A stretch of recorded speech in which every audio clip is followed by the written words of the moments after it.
আসসালামু আলাইকুম এভরিওয়ান। পৌরনীতি প্রথম পত্রের প্রথম অধ্যায়ে আপনাদের সবাইকে স্বাগত। আজকে আমরা আলোচনা করব পৌরনীতির উৎপত্তি এবং বিকাশ। সেক্ষেত্রে আমরা আজকে দেখব পৌরনীতির ধারণা এবং সংজ্ঞা। কোনো একটা অধ্যায়ের অথবা কোনো একটা টপিকের কোনো একটা বিষয়ের ক্ষেত্রে দুটো ভাগে প্রশ্নগুলো এসে থাকে আমাদের পরীক্ষায়। সেক্ষেত্রে দেখা যাচ্ছে এমসিকিউ এবং সিকিউ বা সৃজনশীল। কিন্তু আমাদের এই টপিকের জন্য সৃজনশীল খুব একটা গুরুত্বপূর্ণ নয়, কারণ এই টপিকে দেখা যাচ্ছে সৃজনশীলের শুধুমাত্র জ্ঞানমূলক প্রশ্নটা অনেক বেশি গুরুত্বপূর্ণ, যেটা কতে আসে। আর স্পেশালি এই টপিকের জন্য এমসিকিউটা অনেক বেশি গুরুত্বপূর্ণ। সেজন্য আমরা এমসিকিউ পড়ার জন্য এবং বোর্ড পরীক্ষা এবং দেখা যাচ্ছে যে প্রতি বছর এডমিশন টেস্টের ক্ষেত্রে এই অধ্যায় থেকে কোনো না কোনো এমসিকিউ এসে থাকে। সো আমাদের এক্ষেত্রে এমসিকিউ পার্টটা অনেক বেশি গুরুত্ব সহকারে আমরা দেখব। এবার চলুন আমরা মূল আলোচনায় ফিরে যাই। ইংরেজি সিভিক্স শব্দের অর্থ পৌরনীতি, আর এই সিভিক্স শব্দটি এসেছে ল্যাটিন শব্দ সিভিস এবং সিভিটাস থেকে। সিভিস মানে হচ্ছে নাগরিক এবং সিভিটাস হচ্ছে নগররাষ্ট্র। অর্থাৎ এই শব্দগত অর্থে দেখা যাচ্ছে সিভিটাস শব্দের অর্থ থেকে আমরা দুটো জিনিস দেখতে পাচ্ছি, সেটা হচ্ছে পৌরনীতি হলো নগর রাষ্ট্রে বসবাসরত নাগরিকদের আচরণ এবং কার্যাবলী সংক্রান্ত বিজ্ঞান। প্রাচীন গ্রিস এবং ভারতবর্ষে আমরা দুটো জিনিস মনে রাখবো, প্রাচীন ভারতবর্ষ এবং গ্রিসে এই পৌরনীতি শব্দটার শব্দগত অর্থ থেকে দেখা যাচ্ছে পৌরনীতি বলতে নাগরিক অধিকার এবং কর্তব্য সম্পর্কিত বিজ্ঞানকে মনে করা হয়। সংস্কৃত ভাষায় নগরকে পুর বা পুরী, এবং যেহেতু নগরকে পুর বা পুরী বলা হচ্ছে, নগরের অধিবাসীদেরকে বলা হচ্ছে পুরবাসী। এজন্যই নাগরিক জীবনের অপর নাম হচ্ছে পৌরজীবন, এবং নাগরিক জীবন সম্পর্কিত বিদ্যার নাম হচ্ছে পৌরনীতি। প্রাচীন গ্রিসে এক একটি নগর ছিল এক একটি রাষ্ট্র। বিশেষ করে প্রাচীন গ্রিসের অ্যাথেন্স এবং স্পার্টা প্রভৃতি নগর রাষ্ট্রগুলোর আয়তন এবং জনসংখ্যা ছিল সীমিত। সেই সময় নগর রাষ্ট্রের সদস্যদেরকে নাগরিক কিন্তু বলা হতো না। নগর রাষ্ট্রের মধ্যে শুধু যারা রাজনৈতিক অধিকার ভোগ করত এবং রাষ্ট্রের দায়িত্ব এবং কর্তব্য পালন করত, শুধুমাত্র তাদেরকে নাগরিক হিসেবে সম্বোধন করা হতো। আমাদের এখানে দেখা যাচ্ছে দুটো জিনিসকে খেয়াল রাখতে হবে, রাজনৈতিক অধিকার ভোগ করত এবং রাষ্ট্র পরিচালনায় যারা অংশগ্রহণ করত তাদেরকে কেবল এই যে নাগরিক বলা হতো। নাগরিকদের অধিকার এবং কর্তব্য নিয়ে এই পৌরনীতি গঠিত। সুতরাং শব্দগত বা মূলগত অর্থে পৌরনীতির অর্থ ছিল অনেকটা সীমিত এবং সংকীর্ণ, যেটা আগে ছিল। কিন্তু আমরা বর্তমান প্রেক্ষাপটে পৌরনীতিটাকে ভিন্ন পার্সপেক্টিভ থেকে দেখব, সেটা আমরা পরবর্তী স্লাইডে দেখছি। এই যে বর্তমানে পৌরনীতিকে শুধুমাত্র শব্দগত দিক থেকে আলোচনা করা হয় না।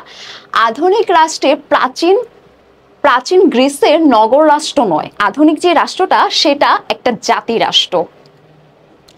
প্রাচীন গ্রিক নগর রাষ্ট্রগুলোর অপেক্ষা আধুনিক জাতি রাষ্ট্রগুলো কি হচ্ছে, আয়তনে অনেক বেশি এবং জনসংখ্যা অনেক বেশি, যেটা আমরা বর্তমানে সবাই দেখতে পাচ্ছি। আধুনিক জাতি রাষ্ট্রের নাগরিকের ধারণাও পরিবর্তিত হয়েছে।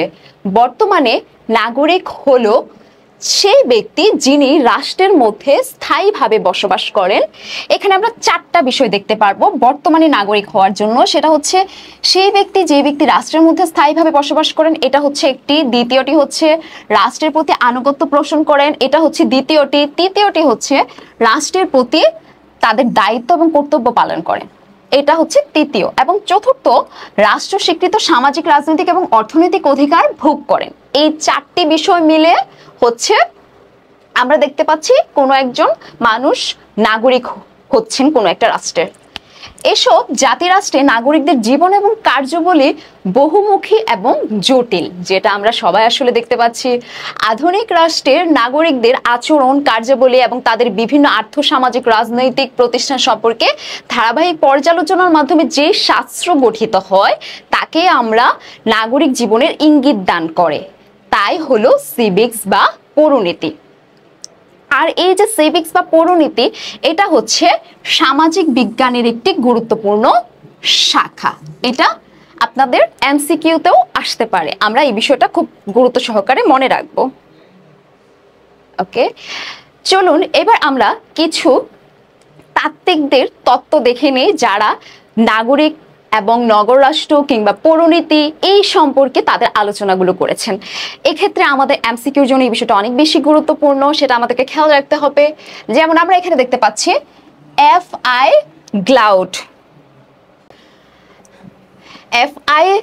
এফ.আই. গ্লাউড এর মতে যে সকল প্রতিষ্ঠান, অভ্যাস, কার্যাবলী এবং চেতনার দ্বারা মানুষ রাষ্ট্রীয় এবং রাজনৈতিক সমাজের প্রতি দায়িত্ব এবং কর্তব্য পালন করেন এবং অধিকার ভোগ করতে পারেন, তার অধ্যয়নই হচ্ছে পৌরনীতি।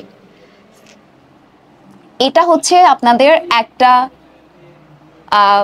একটা সংজ্ঞা। এখানে হচ্ছে আরেকজন ব্যক্তির সংজ্ঞা দেওয়া আছে যে E.M. হোয়াইট, এবং E.M. হোয়াইট তার দ্য ফিলোসফি অফ সিটিজেনশিপ এই গ্রন্থে কিভাবে পৌরনীতিকে সংজ্ঞায়িত করেছেন। এক্ষেত্রে বলছে যে পৌরনীতি হচ্ছে জ্ঞানের সেই শাখা যা নাগরিক তার অতীত, বর্তমান এবং ভবিষ্যৎ এবং স্থানীয়, জাতীয় এবং মানবতার সাথে জড়িত সকল বিষয় নিয়ে আলোচনা করে থাকে। আমাদের এই প্রত্যেকটা সংজ্ঞা সুন্দরভাবে মুখস্থ করে ফেলতে হবে। শুধুমাত্র এই কারণে যদি আমাদের এমসিকিউতে দেখা যায় একটা সংজ্ঞা দিয়ে দিল এটা কার উক্তি, সেক্ষেত্রে যেন আমরা সঠিক আনসার করতে পারি। এবং প্রত্যেকটা সংজ্ঞা কিন্তু প্রায় কাছাকাছি একই ধরনের সংজ্ঞা, কিন্তু আমাদেরকে একটু মনোযোগ দিয়ে পড়তে হবে। কারণ যদি আমরা নিজেরা পৌরনীতির সংজ্ঞা লিখতে যাই সেক্ষেত্রে আমরা আমাদের মতো সংজ্ঞা লিখে দিতে পারি, কিন্তু যে ব্যক্তি যেভাবে সংজ্ঞা দিয়েছে তার ক্ষেত্রে কিন্তু তার নাম যখন আমরা এমসিকিউতে টিক চিহ্ন দিব অথবা মার্ক করব, সেক্ষেত্রে আমাদের ঠিক সঠিক ব্যক্তিকে চিহ্নিত করতে হবে।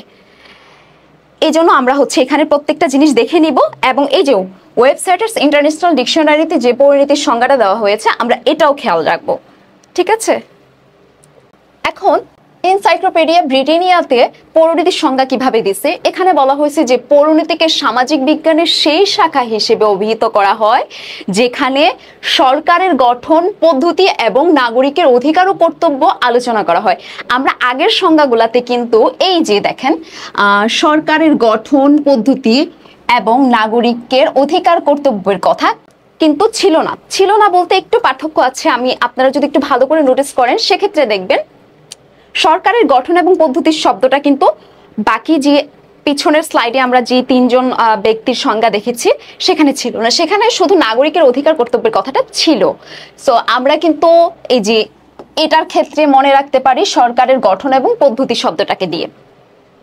আমরা পরবর্তীতে দেখতে পাচ্ছি যে ফ্রেডরিক জেমস গোল্ড তার সংজ্ঞায় বলা হয়েছে পৌরনীতি হচ্ছে প্রতিষ্ঠান, আচরণ এবং চেতনার অধ্যয়ন শাস্ত্র যার মাধ্যমে একজন নারী বা পুরুষ তার কর্তব্য পালন এবং সুযোগ সুবিধা ভোগ সম্পর্কে জানতে পারে। এক্ষেত্রে দেখা যাচ্ছে এই যে পৌরনীতি হচ্ছে একটা প্রতিষ্ঠান, আচরণ এবং চেতনার অধ্যয়ন। এই যে শব্দগুলা দিয়ে কিন্তু আমরা বুঝতে পারছি এটা কে বলেছে। ঠিক আছে, এভাবে আমরা মনে রাখতে পারি সহজে, খুব সহজে। কিন্তু উপরের যতগুলো সংজ্ঞা আমরা দেখেছি সবগুলো সংজ্ঞা থেকে এই যে মূল যে জিনিসটা আমরা দেখতে পাচ্ছি সেটা কিন্তু এখানে দাঁড়ায় আছে যে উপরের সংজ্ঞাগুলো বিশ্লেষণ করলে যেখানে দেখা যাচ্ছে মূলত নাগরিক জীবনের সাথে সম্পর্কিত স্থানীয়, জাতীয় এবং রাষ্ট্রীয় আন্তর্জাতিক বিষয় সম্পর্কে জ্ঞানের যে শাখা অধ্যয়ন করা হয় বা যে শাখায় এই বিষয়গুলো আলোচনা করা হয় আমরা সেই শাখাকে কি বলতে পারি? পৌরনীতি বলতে পারি। আর আমরা তো জানি পৌরনীতি হচ্ছে সমাজ বিজ্ঞানেরই একটি শাখা। নাগরিক হিসেবে মানুষকে তাদের অধিকার, কর্তব্য ইত্যাদি নিয়ে আলোচনা করা হয় যেখানে, সেটাকে আমরা পৌরনীতি বলবো। এবার আসুন আমরা কয়েকটা বিষয় দেখে নেই। এতক্ষণ তো আমরা পৌরনীতি বিষয়টা দেখলাম, আর আমাদের এই সাবজেক্টের নামই তো পৌরনীতি ও সুশাসন। সেক্ষেত্রে আমরা দেখি পৌরনীতি ও সুশাসনকে আমরা দুইটা ভাগে ভাগ করতে পারি। যেমন একটা হচ্ছে নাগরিক, আরেকটা হচ্ছে নগর রাষ্ট্র। এখন নাগরিক যেই একজন নাগরিক তার দুটো জিনিস থাকে, সে যেমন রাষ্ট্র থেকে কিছু অধিকার ভোগ করবে পাশাপাশি তারও কিছু কর্তব্য থাকবে। আর নগর রাষ্ট্র থেকে কিন্তু বর্তমানে দেখা যাচ্ছে রাষ্ট্র এবং বিশ্ব মানবতা চলে আসছে।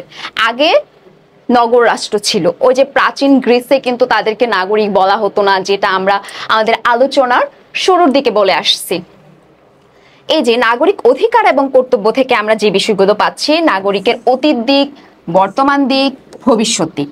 এবং এই তিনটা দিক থেকে আবার আমরা দেখতে পাচ্ছি নাগরিকদের তিনটা অবস্থা দেখতে পাচ্ছি, সেগুলো হচ্ছে নাগরিকের স্থানীয় রূপ, নাগরিকদের জাতীয় রূপ, আন্তর্জাতিক রূপ।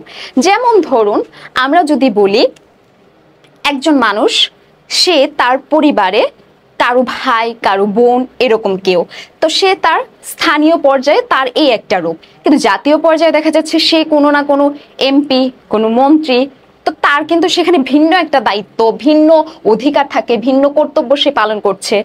পাশাপাশি সে যখন আন্তর্জাতিক রূপে দেখা যাচ্ছে তাকে, সেক্ষেত্রে দেখা যাচ্ছে সে যদি কোনো ধরেন দেশের বাইরে কোনো একটা কাজে সে গিয়েছে, অথবা ধরেন সে আন্তর্জাতিক পর্যায়ে অনেক সময় দেখা যায় দেশকে রিপ্রেজেন্ট করে, এবং সেক্ষেত্রে কিন্তু নাগরিকদের আন্তর্জাতিক রূপটাও আমরা দেখতে পাচ্ছি।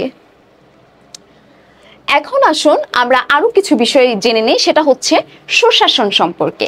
আমরা তো এতক্ষণ পৌরনীতি সম্পর্কে জেনে আসছি, সুশাসন সম্পর্কে আমরা যে কথাগুলো জানবো সেখানে আমরা প্রথমেই দেখতে পাচ্ছি যে সুশাসন শব্দটি প্রথম কে ব্যবহার করেছেন? বিশ্বব্যাংক ব্যবহার করেছেন। এটা আমাদের জ্ঞানমূলক প্রশ্নের জন্য আসতে পারে, অথবা এমসিকিউর জন্য এই কথাটি অনেক বেশি গুরুত্বপূর্ণ।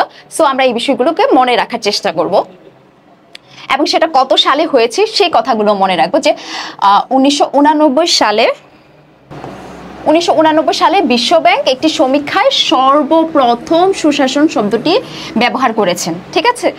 তো বর্তমানে সুশাসনের অর্থ দাঁড়িয়েছে, সুশাসন মানে কি আমরা তো খুব কমন সেন্স থেকে বুঝতে পারি। সুশাসন মানে হচ্ছে যেখানে কোনো ভুল থাকবে না, সঠিক শাসন থাকবে, রাজ্যে কিংবা রাষ্ট্রে ন্যায় বিচার থাকবে, সেক্ষেত্রে নির্ভুল